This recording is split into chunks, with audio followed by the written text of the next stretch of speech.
Friends and my dear students, welcome back to my channel reasoning unlocked. मेरा नाम है राहुल मौर्या और आज की क्लास में हम जो टॉपिक पढ़ने वाले हैं उस टॉपिक का नाम है क्लॉक। सो देखो, ये जो चैप्टर है क्लॉक, ये मैं आपको 2 पार्ट्स में पढ़ाऊंगा। इसका मतलब 2 वीडियोस में ही मैं ये चैप्टर कंप्लीट करूंगा। पार्ट 1 हम आज पढ़ेंगे। इस पार्ट 1 में हम क्लॉक के सारे नॉर्मल वैरायटीज के क्वेश्चन करेंगे, बेसिकली नॉर्मल क्लॉक कवर करेंगे। कोई भी हम आज रॉन्ग क्लॉक वाला क्वेश्चन नहीं करेंगे। और जो मैं अगला वीडियो अपलोड करूंगा, दैट इज जो मैं अगली क्लास लूंगा, उस क्लास में मैं क्लॉक का पार्ट 2 पढ़ाऊंगा और पार्ट 2 में सिर्फ और सिर्फ हम रॉन्ग क्लॉक पूरी की पूरी कवर करेंगे। ठीक है। सो इस चैप्टर के बारे में मैं आपको बता दूं, ये काफी सारे एग्जाम्स में पूछा जाता है।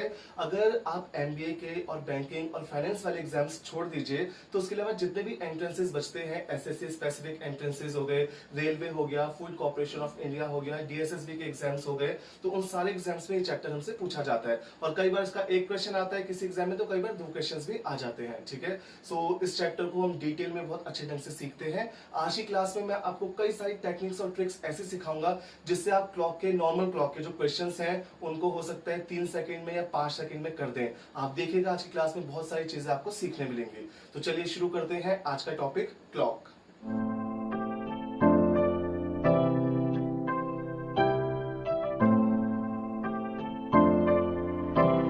तो सबसे पहले देखो, मैंने यहाँ पे एक घड़ी बनाई हुई है बोर्ड पे आप लोगों को समझाने के लिए। मैं आप सबको बता दूं कि ये जो चैप्टर है क्लॉक, इस चैप्टर में जो घड़ी शामिल है वो सिर्फ एनालॉग क्लॉक है। डिजिटल क्लॉक से कोई भी वास्ता नहीं है इस चैप्टर का। इनकेस अगर कोई ऐसा मॉडर्न बच्चा है जो बचपन से सिर्फ डिजिटल वॉचेस देखता आया है, जिसको सुइयों वाली घड़ी में टाइम देखना ही नहीं आता, सो सॉरी, उनके लिए चैप्टर नहीं है। हालांकि ऐसा कोई बच्चा नहीं होगा, ये तो इम्पॉसिबल है कि किसी को सुइयों की घड़ी में टाइम देखना नहीं आता और वो 12th पास कर लिया। ठीक है। देखो, ये जो घड़ी है, इस घड़ी में जनरली 3 सुइयां होती हैं। हमारे घर में जो जनरली वॉल क्लॉक लगी होती है उसमें 3 सुइयां होती हैं। एक सेकंड की सुई, 1 मिनट की सुई और एक आवर की सुई। ठीक है। यहाँ पे जो चैप्टर है क्लॉक, इसमें हमें सिर्फ 2 ही सुइयों के बारे में पढ़ना है, एक मिनट हैंड के बारे में और एक आवर हैंड के बारे में। अगर आप दिल्ली मेट्रो की क्लॉक देखोगे सो उसमें सेकंड की सुई गायब है। सो आप ये मान के चलो हमें जो क्लॉक पढ़नी है उसमें भी सेकंड की सुई गायब है। जब भी मैं यहाँ पे बड़ी सुई कहूंगा हिंदी में, उसका मतलब होगा मिनट हैंड, और जब भी मैं कहूंगा छोटी सुई, उसका मतलब होगा आवर हैंड। ठीक है। तो देखो, यहाँ पे एक बेसिक क्वेश्चन है, उस बेसिक क्वेश्चन से शुरू करते हैं। वो आज तक एसएससी हिस्ट्री में सिर्फ 2 से 3 बार पूछा गया है, बट क्या पता फ्यूचर में फिर से पूछा जाए, इस रीजन से हम उसको कवर कर लेते हैं। सबसे पहला सवाल ये है कि अगर मैं कहता हूं दोनों सुइयां, बड़ी सुई और छोटी सुई, दोनों सुइयां मिलकर किस समय परफेक्ट स्ट्रेट लाइन में होती हैं। सो कुछ बच्चे कहते हैं सर 6 बजे वो परफेक्ट स्ट्रेट लाइन में होती हैं, दोनों ऑपोजिट होती हैं। और वैसे ही कुछ स्टूडेंट्स कहते हैं सर करेक्ट 12 बजे भी वो स्ट्रेट लाइन में होती हैं, कोइंसाइड करती हैं। कोइंसाइड को हिंदी में हम कहते हैं संपाती और ऑपोजिट को हिंदी में हम कहते हैं विपरीत होना, पूर्ण विपरीत होना। ठीक है। सो यहाँ पर हम ये डिस्कस नहीं कर रहे कि वो कितने बजे स्ट्रेट लाइन बनाती हैं, वो हम बाद में पढ़ेंगे। हम फिलहाल सिर्फ ये डिस्कस कर रहे हैं कि वो किस प्रोसीजर के तहत, किस प्रोसेस के तहत वो स्ट्रेट लाइन बनाती हैं। सो हमने जाना जब दोनों सुइयां परफेक्टली कोइंसाइड होंगी इस तरीके से, ठीक है, तो वो स्ट्रेट लाइन बनाएंगी। इसको हम मैथ्स की भाषा में 0 डिग्री भी कहते हैं। अगर मैं कहता हूं जिस समय दोनों सुइयां 0 डिग्री का एंगल यानी 0 डिग्री का कोण बनाती हैं, उस समय दोनों सुइयां कोइंसाइड यानी संपाती होती हैं। या फिर जिस समय दोनों सुइयां perfectly opposite to each other कब होंगी, जब वो मैथ्स की भाषा में करेक्ट 180 डिग्री का कोण बनाएंगे। याद रखना, ये परफेक्ट 180 डिग्री का एंगल जब होगा तभी ये ऑपोजिट टू ईच अदर कहलाएंगी, और जब ये 0 डिग्री का एंगल होगा तभी ये सिर्फ कोइंसाइड कहलाएंगे। ये 179 भी नहीं हो सकता, 181 भी नहीं हो सकता, और वैसे भी ये माइनस 1 का मतलब 1 डिग्री है, कुछ भी नहीं हो सकता। ठीक है, इस चीज का ध्यान रखिएगा। सो देखो, यहाँ पर मैं आपको बता दूं, जैसे सपोज घड़ी में करेक्ट 3 बजे हैं, ठीक है, और 1 घंटे के बाद जब यहाँ पे 1 घंटा बीत जाएगा तो बड़ी सुई वापस से पहुंच जाएगी 12 पर और छोटी सुई कहां पहुंच जाएगी 4 पर। ठीक है, ये मैंने बनाई फिलहाल। छोटी सुई कहां पहुंच जाएगी 1 घंटे के बाद 4 पर। तो जिस समय बड़ी सुई ऐसे चल रही होगी, यहाँ पे छोटी सुई भी हल्का हल्का खिसक रही होगी। सो एक टाइम आएगा जब ये इस डिस्टेंस में दोनों एक बार एक दूसरे से टकराएंगी। मैं आपको अभी बता सकता हूँ वो कब टकराएंगी। वो करेक्ट 3:16 पर टकराएंगे। ठीक है। अभी आप सोचेंगे कि ये वैल्यू कैसे आई, कहां से आई। ये मुझे पहले से पता है, इसलिए बता रहा हूं, सिखाऊंगा बाद में। ठीक है। मैं आपको बता रहा हूं, घड़ी में जब करेक्ट 3:16 सही 4/11 होंगे, उस समय दोनों सुइयां परफेक्टली कोइंसाइड होंगी, यानी 0 डिग्री का एंगल बनाएंगी। वैसे ही 4 बजने से पहले यहाँ पे जब छोटी सुई करीबन यहाँ पे होगी, मैं आपको दिखाता हूं, इस हिसाब से छोटी सुई यहाँ पे होगी और बड़ी सुई लगभग लगभग ऐसे होगी, ठीक है, 10 से पहले। तो इस समय ये अप्रोक्सीमेटली मैं दिखा रहा हूं यहाँ पे। करेक्ट टाइम क्या होता है? करेक्ट टाइम होता है 3 past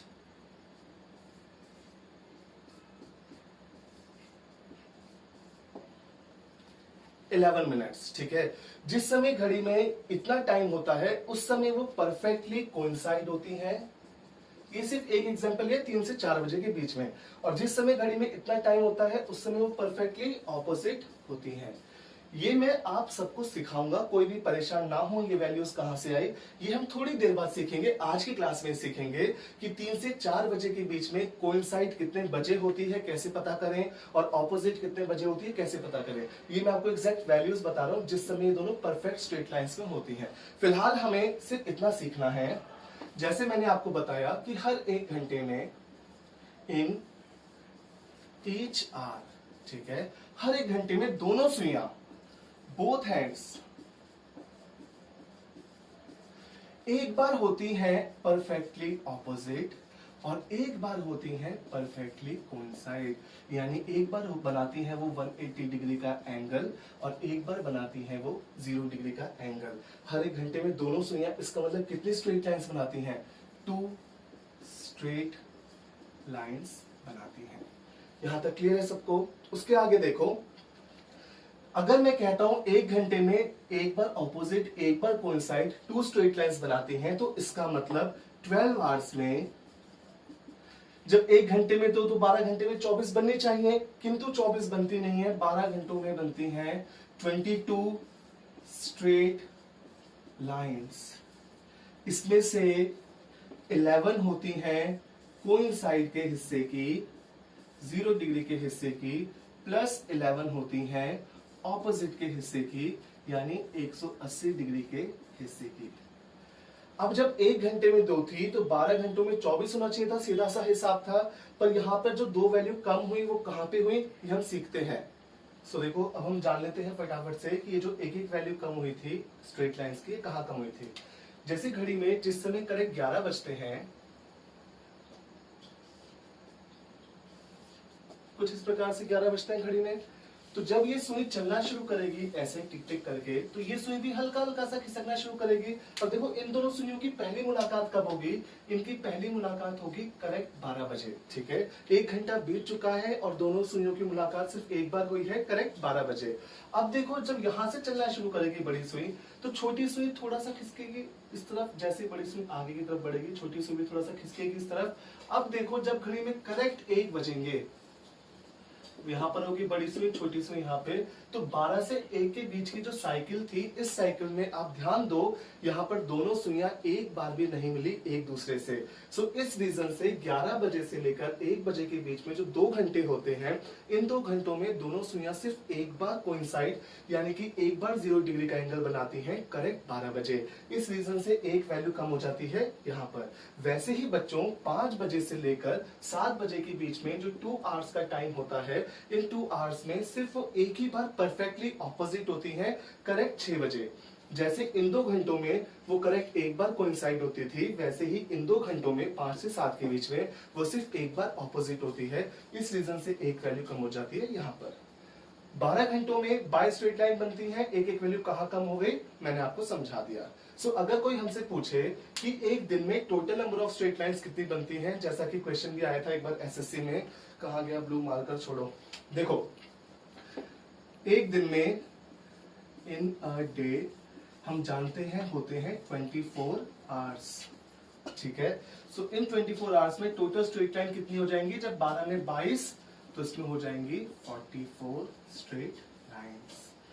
यहां तक क्लियर अच्छे से? सो आगे देखो, जैसे ही सवाल पूछा गया था एक बार एसएससी में कुछ साल पहले, कि 2 बार आ चुका है टोटली क्वेश्चन कि एक दिन में टोटल स्ट्रेट लाइंस कितनी होती हैं, वैसे ही 2 बार ये क्वेश्चन भी आ चुका है कि एक दिन में total number of right angles कितने बनाती हैं दोनों सुइयां।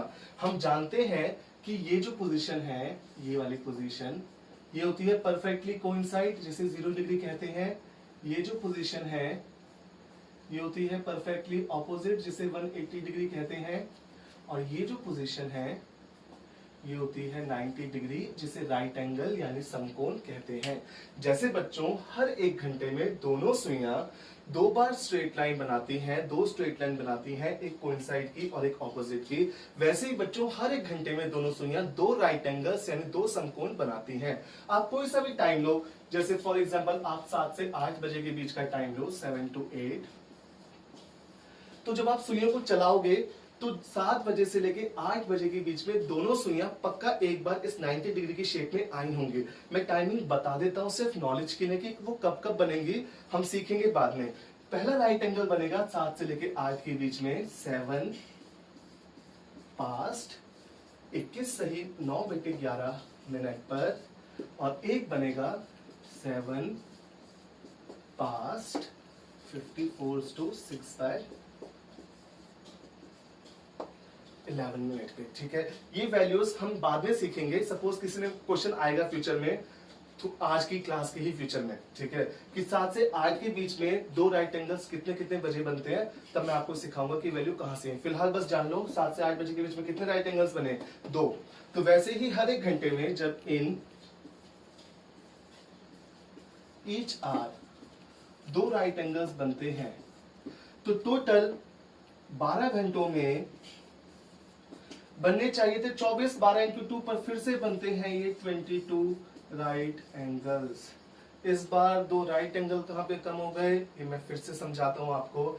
जैसे यहां पर एक एक स्ट्रेट लाइन कम हुई थी कुछ कॉमन वैल्यूज के चलते, वैसे ही बच्चों एक एक राइट एंगल भी कम हो जाता है। कौन सी कॉमन वैल्यूज के चलते, यहां ध्यान दीजिएगा।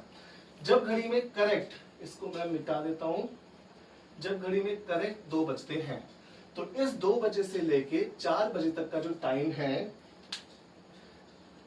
इसमें होते हैं टोटल 2 घंटे, और इन 2 घंटों में वो बनाती है टोटल 3 राइट एंगल्स।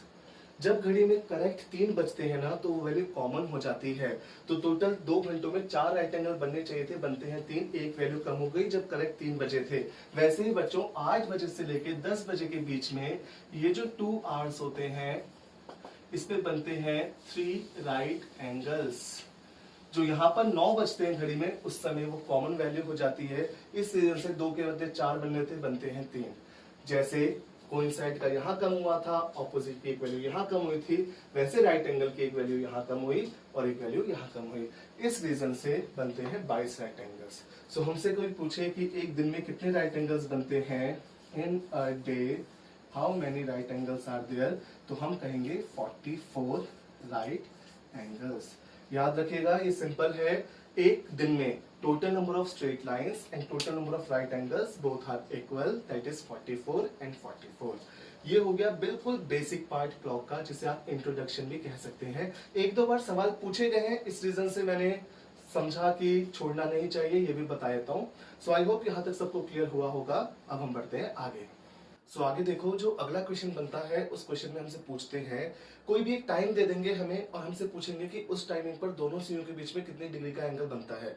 जैसे हमसे कह दिया कि 7:20 पर बताओ दोनों सुइयों के बीच में कितनी डिग्री का एंगल बनता है। सो उसको करने के 2 तरीके होते हैं, एक होता है बेसिक मेथड और एक होता है शॉर्टकट। तो पहले मैं फटाफट से बेसिक मेथड बता देता हूँ, इनकेस अगर आप शॉर्टकट भूल जाओ तो बेसिक मेथड की हेल्प से उस क्वेश्चन को कर पाओ। सो देखो, सबसे पहले ये जो घड़ी है, इसमें जो पूरा गोल चक्कर है एक, इसको नापने की 2 यूनिट्स है हमारे पास इस चैप्टर में। एक हम जानते हैं मिनट्स, हम जानते हैं यहां से लेकर ये जो पूरा सर्कल है, ये सर्कल कितने मिनट्स के इक्वल होता है, 60 मिनट्स के इक्वल होता है। और वैसे ही दूसरी यूनिट जो है यहाँ पे नापने की, वो है हमारे पास डिग्री की फॉर्म में।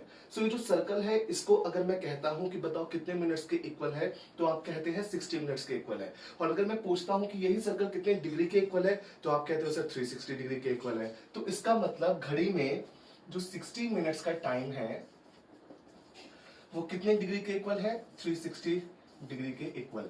सो अगर 1 मिनट का जो डिस्टेंस है वो कितने डिग्री शो करता है, 360/60, 6 डिग्री का डिस्टेंस शो करता है। या इसको आप ऐसे लिख लीजिए, 360 डिग्री होता है हमारा 60 मिनट्स के इक्वल। सो जो 1 डिग्री होता है वो हो जाता है 1/6 मिनट के बराबर। ठीक है, अब आगे देखो, यहां पर अगर मैंने पूछा आपसे, जैसे सपोज मैं यहां पे घड़ी में टाइम बनाता हूं, करेक्ट 3 बजे। ठीक है, करेक्ट 3 बज रहे हैं अभी इस घड़ी में। मैंने आपसे कहा exact after 1 hour, exact after 1 hour, ठीक है। हम दोनों हैंड्स की बात करेंगे, एक तरफ हम बात करेंगे मिनट हैंड की और एक तरफ बात करेंगे आर हैंड की, ठीक है। यहाँ पे हम बात करेंगे बड़ी सुई की, मिनट हैंड की, और यहाँ पर हम बात करेंगे छोटी सुई की, आर हैंड की। मैंने कहा 1 घंटा बीतने के बाद, तो आप मुझे बताओ जब करेक्ट 1 घंटा बीत जाएगा तो बड़ी सुई कहाँ होगी? बड़ी सुई वापस से घूम के 12 पे ही पहुंच जाएगी, और छोटी सुई कहाँ होगी? छोटी सुई हमारी पहुंचेगी 4 पे, ठीक है। सो अगर मैं कहता हूं कि 1 घंटा बीतने के बाद बड़ी सुई ने कितनी यात्रा, कितना ट्रेवल किया, तो देखो उस केस में मैं कहूंगा कि उसने 60 मिनट्स बीतने पर, 1 घंटा किसके बराबर होता है? 60 मिनट्स के बराबर होता है। सो उसने कितना डिस्टेंस ट्रेवल किया इन टर्म्स ऑफ डिग्री? एक पूरा गोल चक्कर कंप्लीट ट्रेवल किया। तो इसका मतलब 1 घंटा बीतने के बाद बड़ी सुई अपने स्थान से कितना खिसकती है? 360 डिग्री खिसकती है। इसका मतलब 1 मिनट का समय बीतने के बाद वो अपनी जगह से खिसकती है 6 डिग्री। जितना कि 1 मिनट का डिस्टेंस दिया गया होता है, इन सुइयों को हटा दो तो 1 मिनट का डिस्टेंस जो आपको शो करता है 6 डिग्री, उतना ही आपकी बड़ी सुई खिसकती है 1 मिनट का समय बीतने पर अपनी जगह से। अब छोटी सुई की तरफ ध्यान दो। मैं जानता हूं कि छोटी सुई यहां से, इस पॉइंट से खिसक के कहां पहुंची? इस पॉइंट पे पहुंची। इस बिंदु से लेके इस बिंदु तक के बीच का जो डिस्टेंस है वो किसके बराबर है? वो है 5 मिनट्स के बराबर। और मैं जानता हूं 1 मिनट की दूरी 6 डिग्री के बराबर होती है, तो जो 5 मिनट्स है ये किसके बराबर होगी? 5 इंटू 6, इसका मतलब 30 डिग्री के बराबर, ठीक है। जैसे हमारी बड़ी सुई 1 घंटा बीतने पर अपनी जगह से पूरा एक गोल चक्कर कवर करती है 360 डिग्री का, इस रीजन से वो 1 मिनट में अपने स्थान से खिसकती है 6 डिग्री। वैसे ही जो छोटी सुई है वो पूरा 1 घंटे का समय बीतने के बाद, 1 घंटा लिखूं या 60 मिनट्स लिखूं एक ही बात है, एग्जैक्ट आफ्टर 1 आवर यानी 60 मिनट्स के बाद वो अपने स्थान से कितना खिसकी? वो अपने स्थान से खिसकी कुल 30 डिग्री। तो अगर कोई पूछता है कि 1 मिनट का समय बीतने पर हमारी छोटी सुई कितना मूव करती है, तो हम कहेंगे 1 मिनट का समय बीतने पर वो अपने स्थान से आधा डिग्री मूव करती है। यहां तक क्लियर है? सो अब हमसे सवाल पूछा गया, सपोज हमसे क्वेश्चन पूछा गया कि जिस समय घड़ी में 7:20 होते हैं, जिस समय घड़ी में 7:20 होते हैं, उस समय दोनों सुइयों के बीच में कितने डिग्री का एंगल बनता है? 7:20 पर दोनों सुइयों के बीच में कितने डिग्री का कोण बनता है? तो देखो, बेसिक से करने के लिए सबसे पहले हमें ये पता होना चाहिए कि जिस समय घड़ी में 7:20 होते हैं, उस समय हमारी दोनों सुइयां कहाँ कहाँ होती हैं? जब घड़ी में 7:20 होते हैं तब हमारी जो बड़ी सुई है वो करेक्ट 4 पर होती है। क्या छोटी सुई हमारी करेक्ट 7 पर होगी या थोड़ा सा ऊपर होगी? ऑब्वियसली 7 बजे के ऊपर 20 मिनट का समय बीत चुका है, इस रीजन से ये सुई थोड़ा सा 7 के ऊपर खिसक जाएगी, ये होगी यहाँ कहीं, ठीक है। और जो 7 की लाइन है वो मैंने यहाँ पे बना दी इस तरह, ये थी 7 की लाइन, ठीक है, वो थोड़ा सा 7 से ऊपर गई है। अब हमें क्वेश्चन करना है कि 7:20 पे दोनों सुइयों के बीच में कितने डिग्री का एंगल है। सो देखो, अगर ये सुई करेक्ट 4 पर होती और छोटी सुई करेक्ट 7 पर होती, तो इनके बीच में सीधा सीधा डिफरेंस था 15 मिनट्स का। तो 15 मिनट्स की वैल्यू में डायरेक्ट कैलकुलेट कर लेता इसकी मदद से। पर यहाँ पर आप देखो, जो छोटी सुई है वो करेक्ट 7 पे नहीं है, वो थोड़ा सा आगे है। हमें टोटल पता करना है ये वाला एंगल x डिग्री। पर मैं जानता हूं मुझे ये ब्लू लाइन से लेकर, ये जो ब्लू लाइन मैंने बनाई है, इससे लेकर ये जो एंगल है ये कितने मिनट्स के इक्वल है? ये है 15 मिनट्स के इक्वल, ये मैं जानता हूं, ठीक है। तो यहाँ पर जो भी वैल्यू इन 15 मिनट्स की आएगी, उसमें अगर मैं एक छोटा एंगल, ये वाला छोटा एंगल एड ऑन कर दूंगा तो टोटल फाइनल आंसर निकल जाएगा मेरा। सो मैं जानता था कि 1 मिनट का जो डिस्टेंस है वो होता है 6 डिग्री के बराबर। तो जो 15 मिनट का डिस्टेंस है वो किसके इक्वल हो जाएगा? वो हो जाएगा 90 डिग्री के इक्वल। इसका मतलब ये सुई अगर करेक्ट 7 पे होती और ये सुई करेक्ट 4 पर होती, तो इनके बीच में आंसर क्या आता? 90 डिग्री। कितना कितना गैप होता है 90 डिग्री का। बट सिंस हमारी छोटी सुई करेक्ट 7 पे नहीं है, वो थोड़ा सा ऊपर है। अब आप बताओ छोटी सुई करेक्ट 7 पे कब थी? जब घड़ी में करेक्ट 7 बजे थे। छोटी सुई करेक्ट 7 पे कब थी? जब घड़ी में करेक्ट 7 बजे थे। अब 7 बजे के ऊपर कितना समय बीत चुका है? ये 20 मिनट ऊपर बीत चुके हैं। तो मैं जानता था कि जो छोटी सुई होती है आवर हैंड, छोटी सुई जो होती है वो 1 मिनट में अपने स्थान से खिसकती थी आधा डिग्री। यहाँ पर देखो बताया हुआ मैंने, 1 मिनट पर अपने स्थान से खिसकती थी आधा डिग्री। 20 मिनट का समय बीत चुका है 7 बजे के ऊपर। 20 मिनट में अपने स्थान से कितना खिसकेगी? Half into 20, 10 degree. इसका मतलब 7 से लेके ऊपर ये जो छोटा वाला एंगल है, ये छोटा वाला एंगल कितने का है? ये हो गया 10 डिग्री का। और जो 15 मिनट्स की वैल्यू थी कितनी थी? ये थी 90 डिग्री। इसका मतलब फाइनल आंसर क्या है? फाइनल आंसर है 90 degree plus 10 degree equal to 100 degree. ठीक है, ये है हमारा बेसिक मेथड। सो अब देखो इसी क्वेश्चन को हम शॉर्टकट की मदद से कैसे करेंगे। हमें क्या टाइम दिया गया था? हमें टाइम दिया गया था 7:20। ठीक है, एक डायरेक्ट फॉर्मूला है, उस फॉर्मूले में सीधा वैल्यू पुट करेंगे और आंसर निकालेंगे। फॉर्मूला है 30h माइनस 11/2m।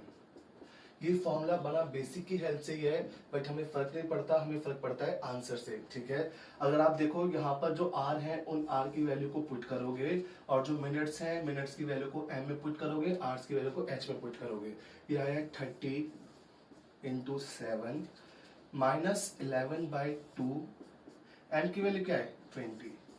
इसे हम फर्दर सॉल्व करेंगे, ये बन जाएगा 210, और ये कटा 10 से, 11 इंटू 10 हो गया 110, माइनस किया, ये आ गया डायरेक्ट आंसर 100 डिग्री। ठीक है, अब हमारे शॉर्टकट का बेनिफिट सुनो। क्या बेनिफिट है इसका? बेसिक मेथड से हम क्यों नहीं करते, इससे क्यों करते हैं? सबसे पहली चीज ये, जब भी हमें क्वेश्चन पूछा जाता है, कोई टाइम देकर पूछा जाता है कि उस समय दोनों सुइयों के बीच में कितने डिग्री का एंगल बनता है, तो हमें बेसिक मेथड से करने के लिए सबसे पहले सुइयों की पोजीशन याद करनी पड़ती है या फिर देखनी पड़ती है बनाकर कि कहाँ पे कौन सी सुई होती है। दूसरी चीज ये कि यहाँ पर ध्यान से देखो, जो मेरी बड़ी सुई है वो अभी पीछे है छोटी सुई से। तो जब बड़ी सुई पीछे होती है छोटी सुई से, तो ये जो छोटा एंगल बनाया था छोटी सुई ने, इसे एड ऑन करना पड़ता है मेन एंगल में। और अगर यहीं पर 3:30 बजे का टाइम मैं देता तो मेरी बड़ी सुई छोटी सुई को क्रॉस करके आगे निकल जाती, तो उस केस में ये जो छोटा एंगल होता, ये वाली छोटी सुई का ये वाला छोटा एंगल, ये सब्ट्रैक्ट करना पड़ता मेन एंगल से। तो यहाँ पे बच्चों को कंफ्यूजन हो जाती है कि किस केस में हमें छोटा एंगल एड ऑन करना है मेन एंगल में और किस केस में हमें छोटे एंगल को सब्ट्रैक्ट करना है मेन एंगल से। तो ये जो कंफ्यूजन है वो यहाँ पर नहीं होती। ठीक है, बहुत सिंपल सी बात है, कोई सा भी टाइम मैं यहाँ पे दूंगा, आप डायरेक्ट वैल्यू पुट करना, वैल्यू पुट करके जो आपका डिजिटल आंसर आएगा वही आपका डिग्री में आंसर होगा। फॉर एग्जाम्पल देखो एक और क्वेश्चन, मैं एक ऐसा टाइम लेता हूं जहां पर बड़ी सुई क्रॉस करके निकल जाए छोटी सुई को। सो मैंने टाइम लिया 3:40। ठीक है, 30h में 3 आ जाएगा, h की वैल्यू जैसे यहां गई थी 3 माइनस 11/2, और m की वैल्यू क्या आ जाएगी 40। इसको मैंने सॉल्व किया, ये आया 20। तो देखो ध्यान से, इनको मल्टीप्लाई किया, ये आया 90, माइनस इसको मैंने मल्टीप्लाई किया 20 इंटू 11 कितना होता है? ये होता है 220। इसको जब मैंने सॉल्व किया तो ये आया हमारे पास माइनस 130। याद रखना, ये जो वैल्यू है माइनस में सिर्फ इसलिए आई है क्योंकि मेरी बड़ी सुई छोटी सुई को क्रॉस करके आगे चली गई। मैं आप जानते हैं कि हमारा जो एंगल है वो तो माइनस में नहीं होगा, तो यही हो जाएगा हमारा आंसर 130 डिग्री के इक्वल। सो इस मेथड का ये बेनिफिट है कि हमें ज्यादा सोच विचार नहीं करना पड़ता, हम डायरेक्ट वैल्यू पुट करते हैं और सीधा आंसर निकालते हैं। ठीक है, आगे देखो, यहां पर हमारा आंसर आ गया 130 डिग्री। कई बार ऑप्शंस देखो कैसे होते हैं, ऑप्शंस दो तरीके से हो सकते हैं।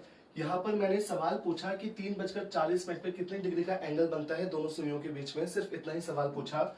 और एक बार मैंने एक क्वेश्चन में ऑप्शन दे दिए 120 डिग्री, 130 डिग्री, 140 डिग्री, 140 और 150 डिग्री। जब ऐसे ऑप्शंस होंगे, हमने फॉर्मूले में वैल्यू पुट की, आंसर निकाला, सीधा बी पे टिक करके आ गए। और कई बार ऑप्शंस कैसे होते हैं, मैंने बोल दिया 230 डिग्री, 220 डिग्री, 210 डिग्री और 240 डिग्री। ठीक है, जैसा कि हम जानते हैं कि दुनिया की कोई भी टू लाइंस अगर उन्हें सेंटर से ज्वाइन किया जाता है, दुनिया की कोई भी दो लाइंस अगर उन्हें सेंटर से ज्वाइन किया जाता है तो वो दो एंगल्स बनाती हैं, एक मेजर एंगल और एक माइनर एंगल। एक माइनर एंगल ये हो गया सपोज x डिग्री और एक मेजर एंगल ये हो गया सपोज y डिग्री। हम जानते हैं इन दोनों का जो प्लेन एडिशन होगा x degree plus y degree का वो होगा हमेशा 360 के इक्वल।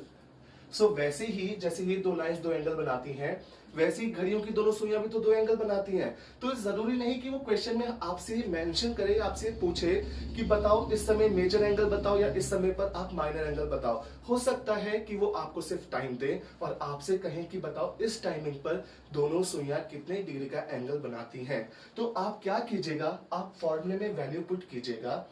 फॉर्मूले में वैल्यू पुट करने पर आपका जो भी आंसर आया, अगर वो ऑप्शन में है तो उस पर टिक करके आ जाओ, और अगर वो ऑप्शन में नहीं है तो जो आंसर आया था उसे 360 डिग्री में से माइनस करो, तो जो बचेगा वो तो डेफिनेटली ऑप्शन में होगा ही होगा और वही आपका आंसर होगा। ठीक है, अब यहाँ पे क्या होता है, यहाँ पे स्टूडेंट को एक डाउट आता है, ऐसा डाउट जो कायदे से जायज नहीं है बट वो फिर भी आता है।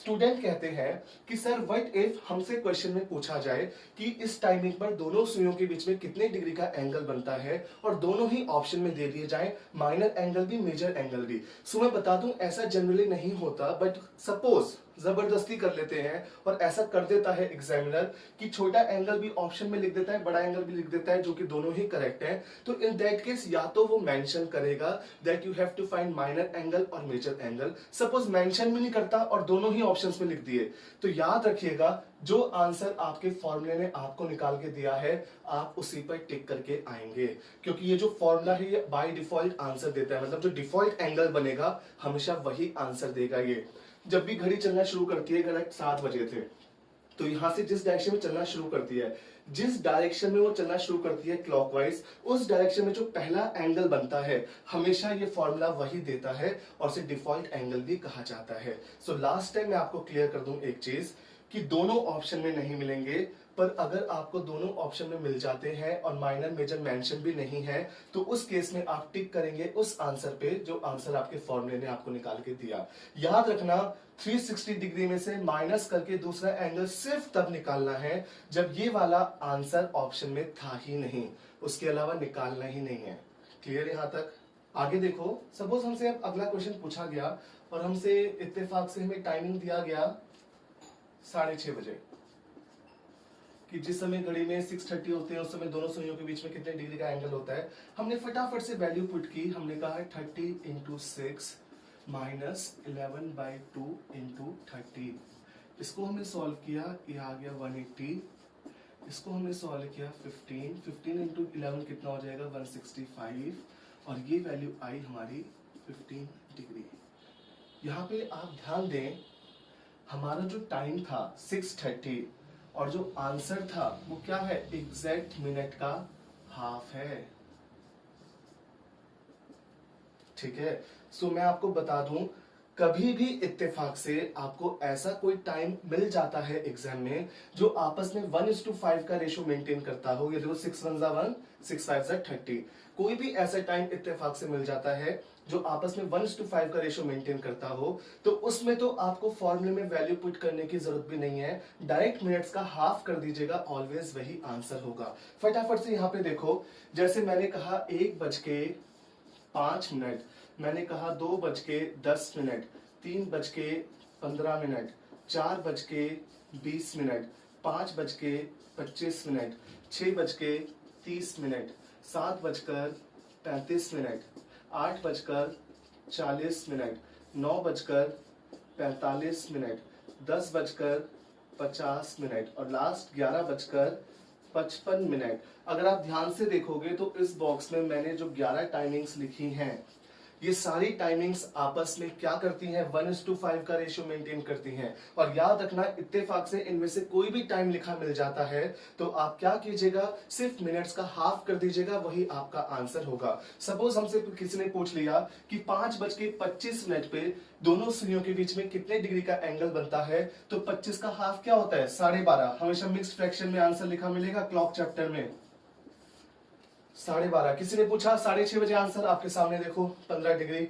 किसी ने कहा 7:35 पे आंसर, तो 35 का हाफ 17.5 डिग्री। 8:40 पे आंसर 20 डिग्री। अगर इत्तेफाक से ऐसा कोई टाइम मिलता है तो डायरेक्ट मिनट्स का हाफ कीजिएगा, आंसर निकाल लीजिएगा। और अगर इसके अलावा कोई और टाइम मिलता है तो फॉर्मूले में वैल्यू पुट करके आंसर निकाल लीजिएगा। जो आंसर फॉर्मूला देगा वही फाइनल होगा। और इनकेस अगर वो ऑप्शन में अवेलेबल नहीं है तो उस आंसर को 360 डिग्री में से माइनस कीजिएगा, जो बचा वो आपका आंसर बन जाएगा। आई होप यहां तक आपको क्लियर हुआ होगा। ये हमारा एक पार्ट कंप्लीट हुआ। इसमें हमने सीखा कि दुनिया में कोई भी टाइमिंग अगर आपको दे दी जाए और उस टाइमिंग पर आपसे पूछा जाए कि दोनों सुइयों के बीच में कितने डिग्री का एंगल है, तो हम कैसे सॉल्व करेंगे। जितने केसेस पॉसिबल थे वो सारे मैंने आपको सिखा दिए। तो क्लियर यहां तक। अब हम बढ़ते हैं आगे। तो देखो, अगला पार्ट हम जो सीखेंगे उसमें हम सीखेंगे, जैसे अभी हमसे सवाल पूछा गया था कि इतने बजे इनमें से कोई भी टाइमिंग, जो भी टाइमिंग देना चाहे उस टाइमिंग पर दोनों सुइयों के बीच में कितने डिग्री का एंगल बनता है। अगले केसेस हम जो पढ़ने वाले हैं नेक्स्ट पार्ट में, उसमें हम ये पढ़ेंगे कि बताइए 4 बजे से लेके 5 बजे के बीच में किस समय इतने डिग्री का एंगल बनता है, जितने डिग्री का उनकी मर्जी। ठीक है, जैसे सपोज मुझसे क्वेश्चन पूछा गया कि 4 बजे से लेके 5 बजे के बीच में 0 डिग्री का एंगल एग्जैक्ट कितने बजे बनता है। ठीक है, फॉर एग्जाम्पल क्वेश्चन पूछा है कि 4 बजे से लेकर 4 to 5 बजे के बीच में किस समय 0 डिग्री का एंगल बनता है। तो इसका जो आंसर होता है वो होता है 4 past 21 to 9/11 घड़ी में जब 4:21 होते हैं उस समय दोनों सुइयां परफेक्ट 0 डिग्री का एंगल बनाती हैं। ये कैसे आया, कैसे निकाला, ये सब सिखाना है मुझे अगले पार्ट में। सो बच्चों, बात ऐसी है कि प्लान में थोड़ा सा चेंज है। वीडियो के स्टार्टिंग में मैंने आपसे कहा था कि जो क्लॉक चैप्टर है वो हम 2 पार्ट्स में पढ़ेंगे, पार्ट 1 और पार्ट 2। पार्ट 1 में हम पढ़ेंगे नॉर्मल क्लॉक, उसके सारे केसेस, और पार्ट 2 में हम पढ़ेंगे रॉन्ग क्लॉक। बट क्या चक्कर है कि ये जो कंसेप्ट मुझे आपको सिखाना है, इसके कई सारे केसेस सिखाने मुझे एक एक करके।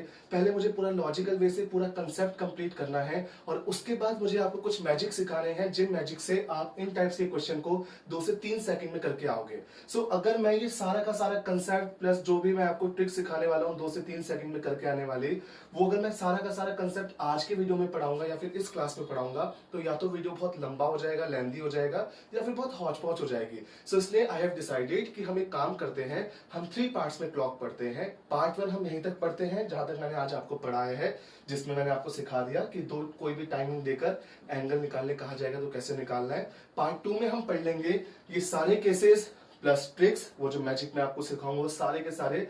दुनिया में कोई भी टाइमिंग देकर अगर पूछा जाएगा कि इस रेंज के बीच में इतने डिग्री का एंगल कितने बजे बनता है, तो विद इन सेकेंड्स कैसे सॉल्व करना है वो सिखाऊंगा, और कुछ एक मिसलेनियस क्वेश्चंस करेंगे। और जो पार्ट 3 होगा उस पार्ट 3 में हम पढ़ लेंगे पूरा का पूरा रॉन्ग क्लॉक एक साथ। ठीक है, सो हम एक काम करते हैं, आज का वीडियो यहीं पे एंड करते हैं। सो आज के लिए थैंक यू, टाटा।